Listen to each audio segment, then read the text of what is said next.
Olá, pessoal, tudo bem com vocês? Aqui é a professora Gislaine de língua portuguesa. Vamos para mais uma aula remota. E hoje o tema da nossa aula de literatura é o pré-modernismo no Brasil. Nós faremos a continuação da parte 2. Para quem ainda não assistiu a parte 1, eu vou deixar o card aqui em cima. Depois vocês cliquem com a parte 1, onde nós estudamos o contexto histórico e o autor Euclides da Cunha. Vamos conhecer agora os outros autores que foram destaque nesse momento. Vamos lá? Iniciamos com o autor Lima Barreto. Afonso Henrique de Lima Barreto foi um escritor e jornalista brasileiro. Nasceu no Rio de Janeiro em 1881. Ele era filho de pais pobres, pai operário, mãe professora. Ambos eram mestiços e que sofreram preconceito toda a sua vida. Ele ficou órfão de mãe ainda na infância, estudou engenharia, mas como seu pai enlouqueceu e foi internado, ele foi obrigado a abandonar seu curso para sustentar sua família. Empregou-se na Secretaria de Guerra e, ao mesmo tempo, escrevia para quase todos os jornais do Rio de Janeiro. Só que a sua literatura ela era extremamente desvinculada dos padrões da época e por isso ele recebeu muitas críticas. Ele explorava nas suas obras as injustiças sociais e as dificuldades das primeiras décadas da República. Como fuga dessas complicações que ele viveu, as complicações pessoais e sociais, afinal, pessoal, Lima Barreto era negro, um dos únicos autores da época. Então ele entregou-se ao álcool. Em razão desses ataques de depressão, várias vezes ele foi internado no hospital de alienados mentais. Morreu vítima de um ataque cardíaco na mais profunda miséria aos 41 anos de vida. Sua obra caiu no esquecimento e somente em 1970 que ela voltou a circular no Brasil. Esse escritor, ele retratava nos seus textos a tristeza dos subúrbios e do seu povo humilde. A sua obra está impregnada com a preocupação com os fatos históricos e os costumes sociais, demonstrando grande carinho pelos menos favorecidos e humilhados, e fugindo, porém, do sentimentalismo populista, onde se torna uma espécie de cronista apaixonado da antiga capital federal. Ele foi considerado o escritor da Primeira República, sobretudo por citar as classes marginalizadas da sociedade. O motivo central da sua revolta é o preconceito de cor. Por ser mulato, ele sentiu muitas vezes essa rejeição, essa discriminação da sociedade brasileira, e por isso ele protestava intensamente em suas obras. Ele escreve com simplicidade, por vezes com algum desleixo proposital, desejando aproximar o texto escrito da linguagem coloquial. Então nós temos diversas obras: Clara dos Anjos, Triste Fim de Policarpo Quaresma, O Homem que Sabia Javanês, dentre outras. Suas obras, a principal obra de Lima Barreto é O Triste Fim de Policarpo Quaresma, que foi publicada em 1911 nos folhetins e surgiu como livro em 1915. É uma obra que cai nos vestibulares até hoje, pessoal. Aqui ao lado eu coloquei também um livro bem famoso dele, que é A Clara dos Anjos. Narrado em terceira pessoa, o romance conta de maneira irônica e melancólica a história de um personagem ingênuo, uma espécie de Dom Quixote nacional. Quaresma, major que vivia no subúrbio, exerceu a função de subsecretário no arsenal de guerra. Era um patriota idealista, fanático e visionário. Foi ridicularizado por seus colegas. O livro se divide em 3 partes relacionadas aos projetos do protagonista. A primeira parte, o projeto nacionalista, Quaresma empreende um estudo minucioso das tradições do Brasil, incluindo a cultura indígena. Solicita a algumas autoridades que introduzam o tupi-guarani como língua oficial.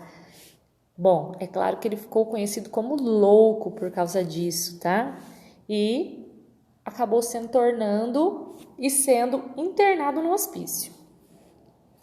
Segunda parte é o projeto agrícola, onde ele adquire um sítio e fracassa aí na tentativa de aplicar nas terras as teorias que ele aprendeu nos livros e acaba se envolvendo nas politicagens do interior. E para terminar, a terceira parte, o projeto político. Ele se voluntaria nas tropas, lideradas pelo Marechal de Ferro Floriano Peixoto, para lutar pelos ideais republicanos na revolta armada. Assume uma função de carcereiro e testemunha a condenação ilegal de presos políticos ao fuzilamento. Ele fica indignado e escreve uma carta a Floriano Peixoto em protesto e tem seu triste fim injustamente decretado por seu ídolo político, tá? Então, leiam, é muito legal esse livro, muito interessante e até hoje ele cai nos vestibulares.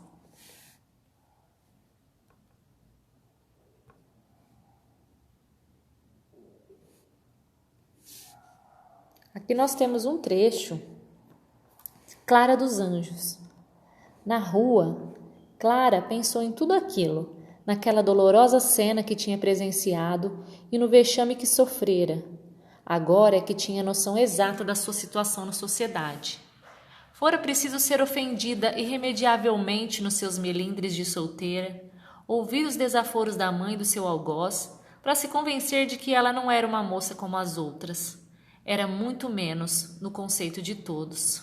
Ora, uma mulatinha, filha de um carteiro. O que era preciso, tanto a ela como às suas iguais, era educar a caráter, revestir-se de vontade, para se defender de cassis e semelhantes, e bater-se contra todos os que se opusessem, por este ou aquele modo, contra a elevação dela, social e moralmente. Nada a fazia inferior às outras, senão o conceito geral e a covardia com que elas o admitiam. Então, vocês percebem aí que ele coloca um pouquinho dessa revolta com o preconceito. Bem interessante esse autor e um dos mais importantes do pré-modernismo. O próximo autor que nós veremos é Monteiro Lobato, que já é um autor bem conhecido de todos, ficou muito conhecido pelas obras infantis, mas Monteiro Lobato iniciou no movimento pré-modernista. Ele nasceu em 1882 na cidade de Taubaté, interior de São Paulo. Era descendente de fazendeiros.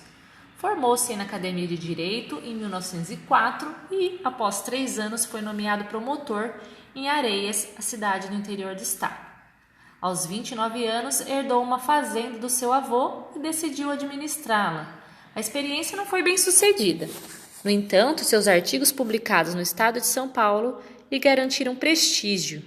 É o autor de extensa e variada obra composta de crônicas, contos, artigos, ensaios e literatura infantil.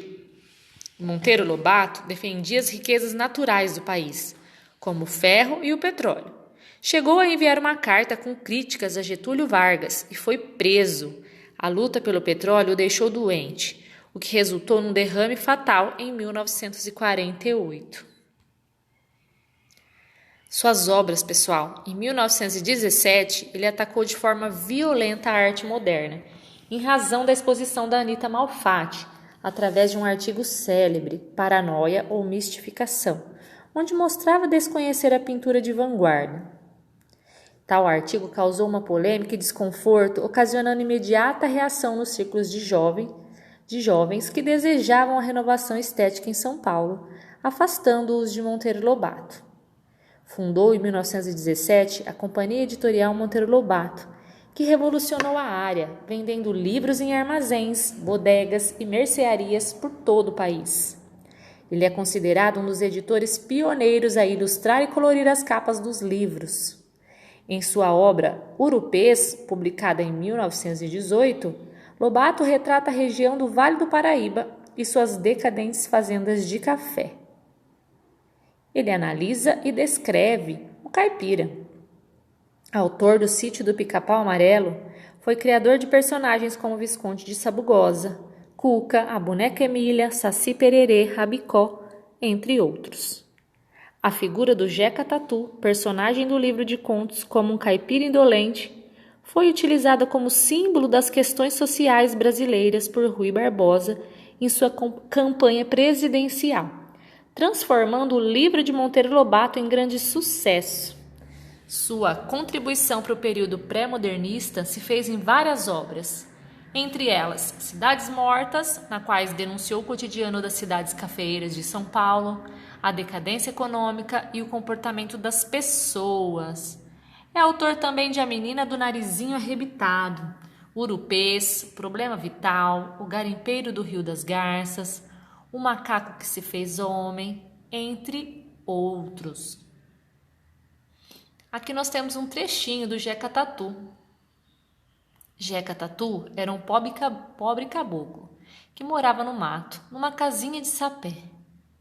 Vivia na maior pobreza, em companhia da mulher, muito magra e feia, e de vários filhinhos pálidos e tristes. Jeca Tatu passava os dias de cócoras, pitando enormes cigarrões de palha, sem ânimo de fazer coisa nenhuma. Ia ao mato caçar, tirar palmitos, cortar cachos de brejaúva, mas não tinha ideia de plantar um pé de couve atrás da casa. Perto um ribeirão, onde ele pescava de vez em quando uns lambaris e um ou outro bagre. E assim ia vivendo. Dava pena ver a miséria do casebre. Nem móveis, nem roupas, nem nada que significasse comodidade. Um banquinho de 3 pernas, umas peneiras furadas, a espingardinha de carregar pela boca, muito ordinária, e só. Todos que passavam por ali murmuravam: que grandíssimo preguiçoso. Jeca Tatu era tão fraco que quando ia lenhar vinha com um feixinho que parecia brincadeira, e vinha arcado, como se estivesse carregando um enorme peso. Por que não traz de uma vez um feixe grande? Perguntaram-lhe um dia. Jeca Tatu coçou a barbicha rala e respondeu: não paga a pena. Tudo para ele não pagava a pena. Não pagava a pena consertar a casa, nem fazer uma horta, nem plantar árvores de fruta, nem remendar a roupa. E vamos para o próximo autor, Augusto dos Anjos. Augusto dos Anjos ele teve somente uma obra que ficou conhecida, que foi publicada num livro chamado Eu, em 1912. Ele nasceu 28 de abril de 1884 no Engenho de Pau d'Arco, interior da Paraíba. Formou-se na Faculdade de Direito de Recife, a exemplo do seu pai, conhecido advogado da região. Posteriormente, passou a lecionar na capital da Paraíba, casou-se e foi morar no Rio de Janeiro, onde permaneceu por 4 anos. Viajou a Minas e fixou residência na cidade de Leopoldina. Morreu aos 30 anos, vítima da tuberculose. Esse é um autor bem característico e bem expressivo, tá? Ele foi considerado o poeta mais original no início do século, tá? Ele tinha muitas influências parnasianas, mas devido à sua crença no cientificismo e no determinismo, ele trouxe muitas palavras e um vocabulário científico para o seu texto. Em seus versos escabrosos, sem esperança e trágicos, ele surpreendeu com esse vocabulário com palavras como vômito, vermes, escarro, podridão, cadáveres. Olha só um trecho do soneto dele, Versos Íntimos. Vês, ninguém assistiu ao formidável enterro de tua última quimera. Somente a ingratidão, esta pantera, foi tua companheira inseparável. Acostuma-te à lama que te espera.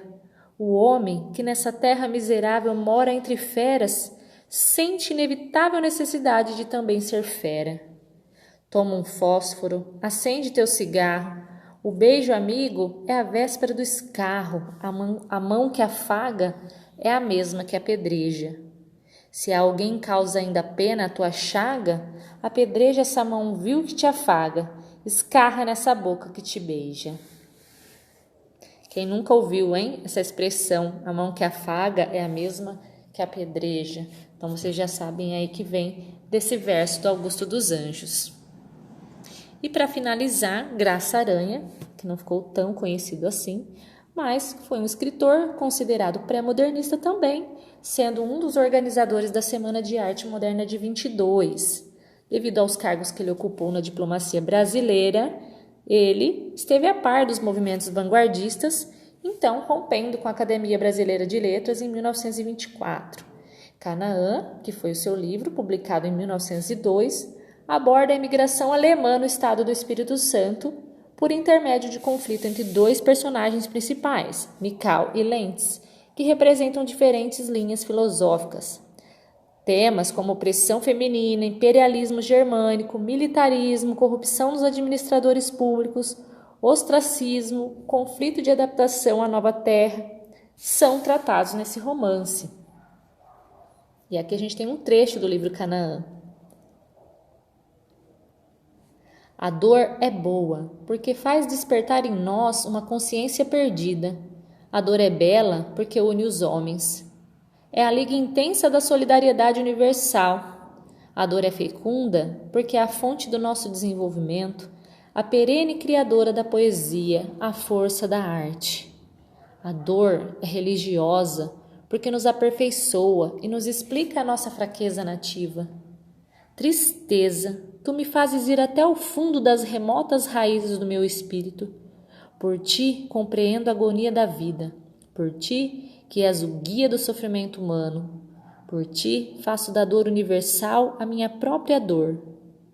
Que o meu rosto não mais se desfigure pelas viagens do riso cansado e matador. Dá-me a tua serenidade, a tua séria e nobre figura. Tristeza, não me desampares. Não deixes que o meu espírito seja presa da vã alegria.